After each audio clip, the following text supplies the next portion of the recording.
तुम्हारी उम्र उस वक्त 6-7 माह की होगी कि हम तुम्हें वहां से उठा कर ले आए। भगवान जाने मेरी माता कौन थी और वो मुझे रोता हुआ झाड़ियों के पास क्यों छोड़ गई। शायद डाकुओं ने मेरी माता को अगवा किया होगा और मैं उसकी गोद में होंगी।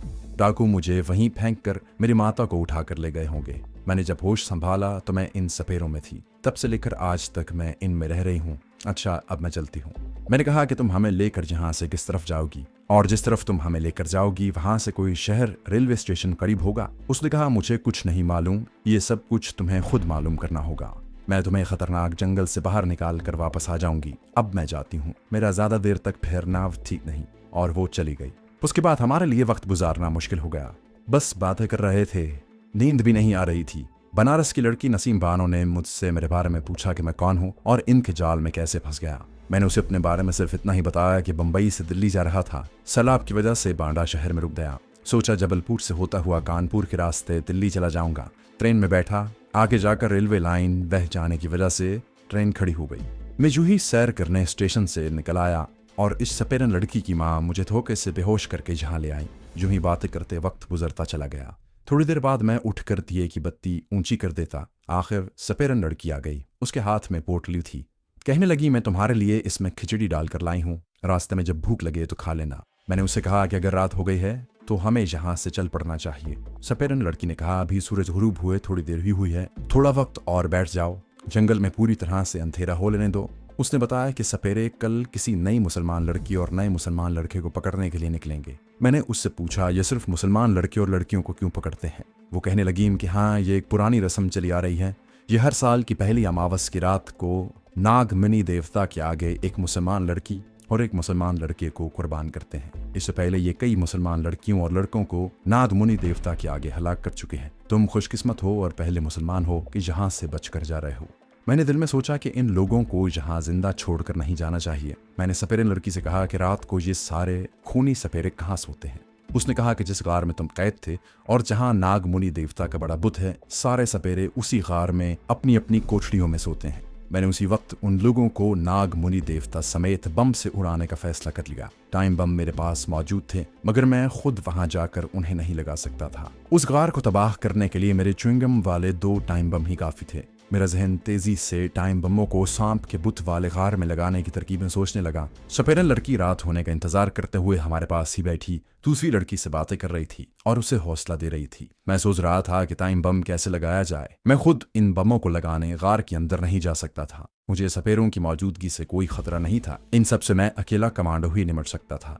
मुझे खतरा उनके जहरीले सांपों से था। अगर वो मुझ पर सांप छोड़ देते हैं तो मेरा जिंदा बच जाना मुश्किल था। सपेरन लड़की के हाथ अगर मैं बम की टिक्कियां देकर कहूं कि ये वापस जाकर नागमुनि के गार में चिपका देना, तो वह जरूर पूछेगी कि ये क्या है और तुम इसे वहां क्यों चिपकाना चाहते हो। मेरे पास इन सवालों का कोई जवाब नहीं था। काफी सोच विचार के बाद जब मेरे जहन में खूनी सपेरों के गार धमाके से उड़ा देने की कोई तरकीब न आई, तो मैंने अपना इरादा बदल दिया। सपेरन लड़की को वक्त का बराबर एहसास था। वो ये कहकर उठ खड़ी हुई कि बाहर अंधेरा हो गया है, अब हमें चलना चाहिए। जाने से पहले उसने हम दोनों की हिदायत की कि उसके पीछे पीछे कम से कम 5 कदम का फासला रखकर चलें। गार से निकलने के बाद और नसीम बानो सपेरन लड़की के दरमियान 5 कदम का फासला रखकर चलने लगा। रात का अंधेरा छा चुका था। जैसा कि आपको मालूम है कि मुझे रात के अंधेरे में भी थोड़ा बहुत नजर आता रहता है। सपेरन लड़की हमारे आगे आगे जुनूब की तरफ जा रही थी।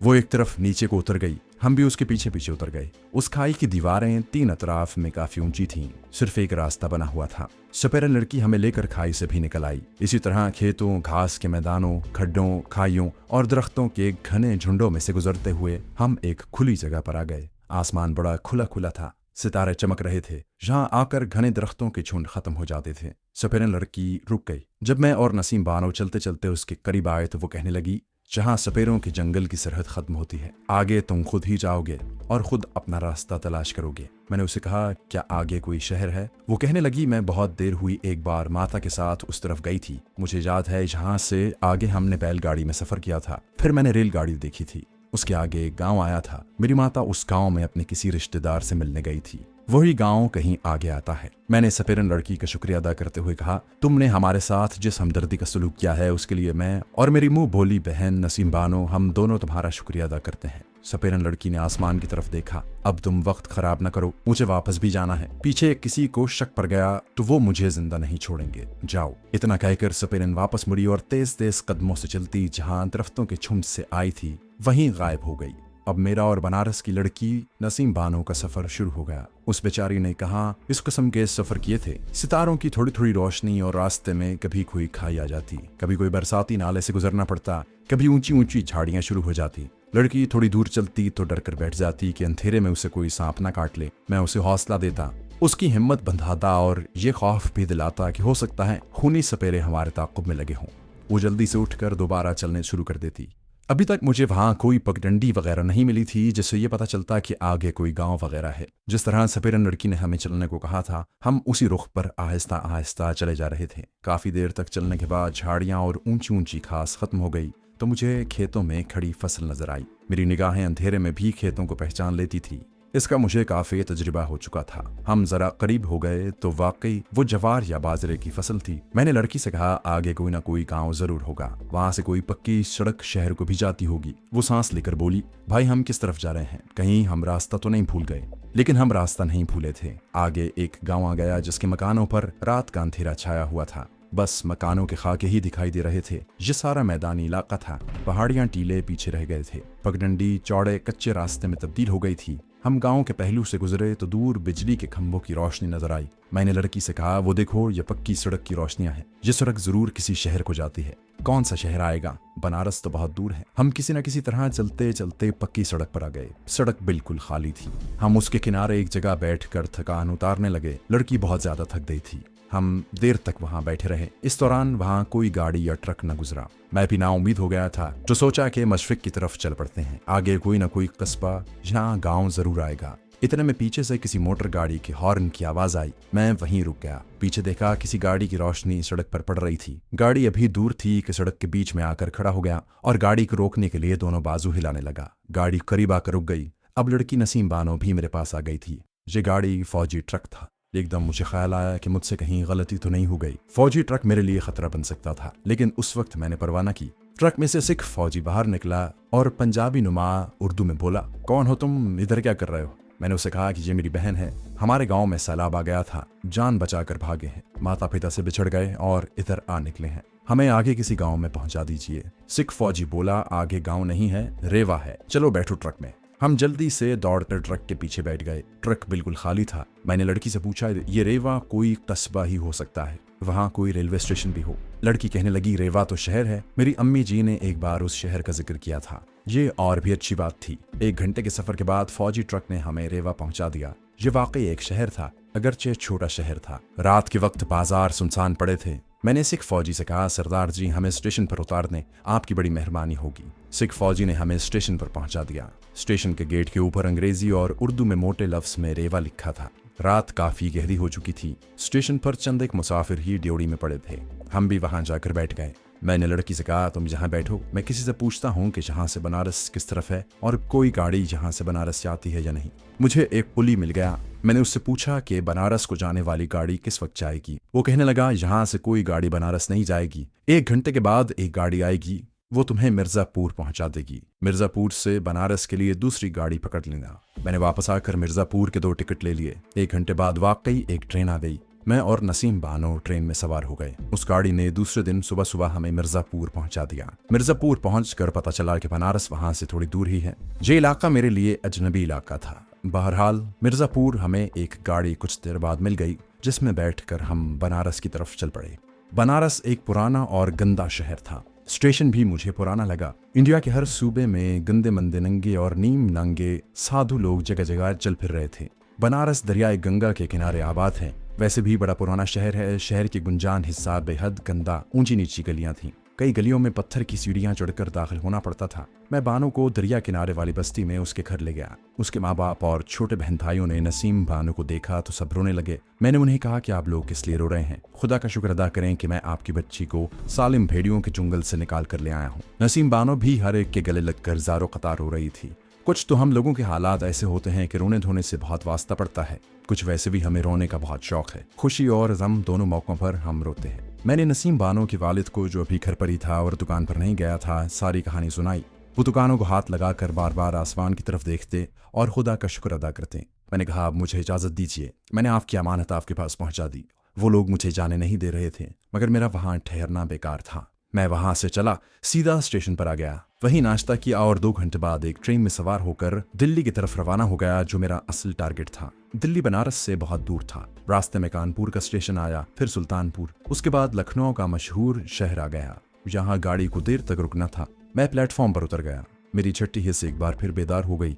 अगरचे मैं अहमदाबाद द्वारका वाले खतरों से बहुत दूर निकल आया था, फिर भी मैं दुश्मन मुल्क में था और पुलिस कहीं भी शक पड़ने पर मुझे गिरफ्तार कर सकती थी। कुछ देर प्लेटफॉर्म पर टहलने के बाद मैं डिब्बे में आकर चौकन्ना होकर बैठ गया। लखनऊ से गाड़ी चली तो फतेहगढ़ के बड़े शहर के स्टेशन पर ठहरी। ये कोई एक्सप्रेस ट्रेन नहीं थी, जहां से शाहजहानपुर, बरेली और मुरादाबाद से होते हुए दिल्ली पहुंची। मुझे ट्रेन में सफर करते 1 दिन और 1 रात गुजर चुकी थी। सुबह होने वाली थी कि ट्रेन दिल्ली में दाखिल हुई। ये शहर मेरा जाना पहचाना था और मेरे लिए खतरों से भरा हुआ था। मैंने सोचा कि अपने मास्टर स्पाई मुगल रेस्तोरां के मालिक के पास चलना चाहिए। फिर ख्याल आया कि इसकी बजाय बेहतर है कि मुझे अपने दूसरे मास्टर स्पाई और हाई एक्सप्लोसिव्स के माहिर गुल खान के पास जाना चाहिए। उसके घर का मुझे पता था। मैं चारों तरफ से खबरदार रहते हुए स्टेशन से निकलकर बाहर आ गया। दिल्ली में काफी ठंड थी। मैंने जैकेट के बटन ऊपर तक बंद कर लिए, मोटर रिक्शा पकड़ा और गुल खान के घर की तरफ चल पड़ा।